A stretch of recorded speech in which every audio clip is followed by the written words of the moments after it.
AM Baton Rouge returns. It is 8:38, 73 under cloudy skies, and it is time for DC Current, to look at what's going on in our nation's capital.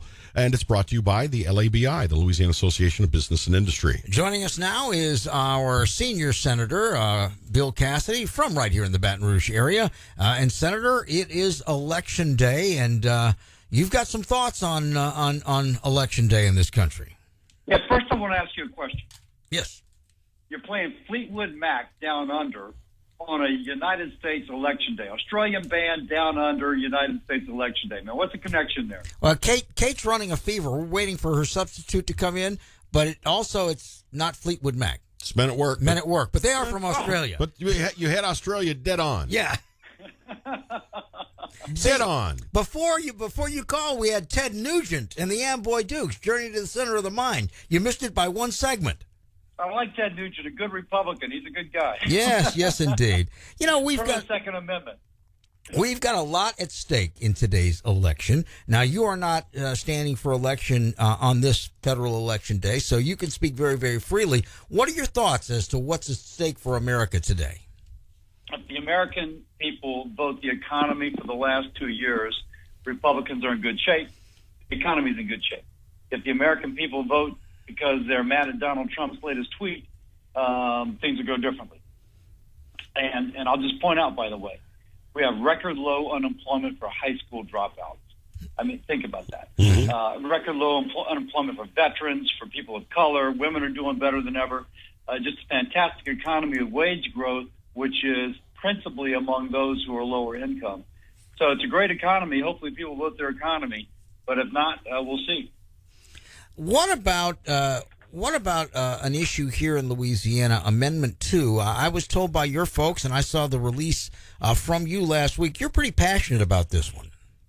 Well, you know, I went through that dadgum Kavanaugh hearing, and it's a basic principle in the United States that you're innocent until proven guilty. And then you just see in Kavanaugh, they just go after him, for political reasons. The guy's guilty, period. End of story. There's no innocence presumed. Now, that just kind of shows you the conservatives care deeply about this principle. And so if you look at this particular issue, unanimous jury, it's like, all these conservative groups are coming out for it. Doesn't surprise you. Americans for Prosperity, Family Forum, Republican Party. And every other state in the union, Texas, Louisiana, Arkansas, Mississippi do it. It just seems like something that Louisiana should do as well. Well, it seems to me that you engender reasonable doubt if two people say not guilty and you still convict somebody. Yeah, I agree with that. And I think that's why every other state in the union except Oregon, and who wants to be like Oregon, every other state in the union but Oregon has, a unanimous jury requirement, including our neighboring states. And I think most people relate pretty well to Texas, Mississippi, and Arkansas.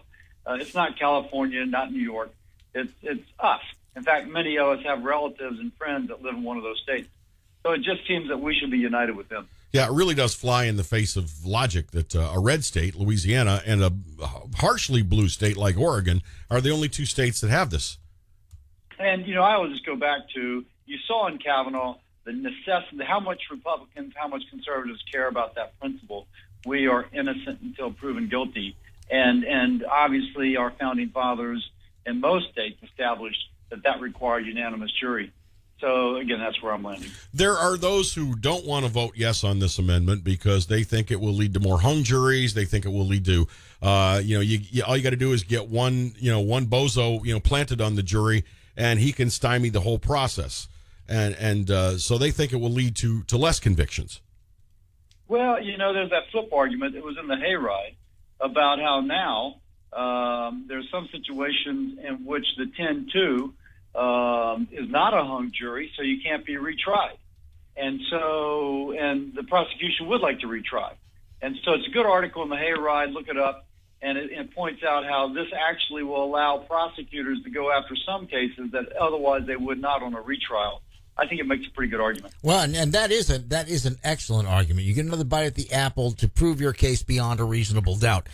Senator, currently we are hearing from all kinds of pollsters, both in the state of Louisiana and national pollsters, about what may happen with the balance of power. It looks everybody is in agreement that the Republicans are going to hold the Senate and might actually pick up a couple seats. What about the House? What are you feeling? What are you hearing? Well, if you look at the polls, because we got they need 23 seats, they being Democrats, and there's 79 Republican seats in play. Mm-hmm. And there's a lot of Republicans in purple states that are having a rough time of it right now. Again, I think those voters, for whatever reason, they hate Trump so much that they'd rather vote against Trump than vote for the economy. So if it flips, the Democrats have a big mess on their hands because a significant number of Democrats have said they will not vote for Pelosi to be Speaker. And I don't see Pelosi willingly giving up power. So they're going to have a fight on their hands. But presuming they win, I think it's going to be all impeach all the time, going after Trump every which way they can, maybe Kavanaugh too. So I think they'll be tying themselves in knots on things that are not productive. That said, gentlemen, whoever is in power on the House, I'm going to work on the stuff that are important for my state. National Flood Insurance Program reauthorization, trying to lower the cost of drugs, trying to lower the cost of health care. I'm hoping those are American issues, not Democrat or Republican issues. We can still get some stuff through. There was another matter I was hoping to get you your opinion on. There is much noise being made about this caravan of Hondurans and other other foreign nationals making their way across Mexico to the southern border, and what the president's response is going to be. Where are you on this, sir? Well, you got to be able to secure your border. You just have to. I mean, there's no modern nation that can not secure its border. And clearly, there's people are exploiting vulnerable Honduranians, vulnerable people, to take an arduous journey, which is very doubtful in how it's going to turn out. And there are eyewitness reports that the organizers are putting women and children to the front, knowing that if there's any sort of clash with authorities, because, for example, the Guatemalan government's trying to limit this kind of exodus through Guatemala up to Mexico onto the United States, that it's going to be the women and children who are going to be hurt, and that in turn makes great media fodder and looks terrible. But it's the organizers that have put forward these women and children. Again, eyewitness accounts for that. Some of this has grown violent. Again, there's videos whereas there are attempts to be crowd controlled by authorities, violence ensues because the caravan is kind of stimulated the protest. So this is clearly manipulative. We've got to control our border, and I think the president, however he's doing it, needs to do so. In the early days of reporting on this caravan at the front, what I saw as most visible was a lot of very well-nourished, very well-muscled young men that would look like they would be of perfect military service age, and I am wondering what they are fleeing. And I am very, very suspicious of the makeup of a lot of the people that have organized this caravan. Well, there's reportedly, let's just say, if you got 7,000 people, you're going to have some folks who look good and folks who don't look good. And I have no doubt that unemployment rates down there are high. Some of the highest murder rates in the hemisphere are in El Salvador. So Honduras has a crime problem. So we've got to address some of the issues, or else we're going to continue to have this problem, this issue, if you will. That said, those who think the president's being incredibly harsh, keep in mind, when it came to the issue of DACA, the president went to the Democrats and said, listen, I'll give you a better deal than President Obama. I'll double the number of people allowed to stay, and I'll create a pathway to citizenship. But all I ask in return is that you help me secure the southern border. So, and he said this in the State of the Union speech last year. And if Democrats had accepted that deal, not only would the DACA issue be resolved, but we wouldn't have this problem before us.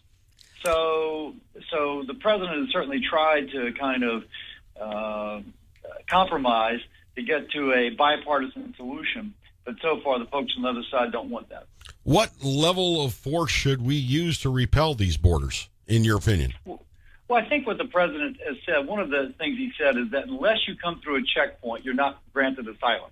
So in the United States, if somebody comes to us saying they've been religiously persecuted, for example, we will give asylum.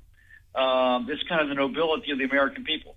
But when people sneak across the border, and having snuck across the border, they've been coached by an attorney exactly what to say in order to get asylum, and there's no lawyer there to interview. It's an ICE agent who obviously is more law enforcement than he is a screener for probable, yes, you're a refugee or not. They got their ticket in. So the president said, listen, if you come across the border, you don't get refugee status. But if you go through a checkpoint where we'll have attorneys there to interview you right off the bat, then maybe you do. I actually think that's a good move. And so as he secures the border, he also wants to funnel those seeking refugee status to where they can be interviewed front line by those who know what they're doing, and hopefully can limit this kind of gaming of the American system. Senator Bill Cassidy, that makes good sense. I think we've got a few more days. We may want to check back with you as they get geographically a little closer, but we also always appreciate having you with us, particularly on this election day, and we thank you for your thoughts this morning. Thank you, guys. This has been DC.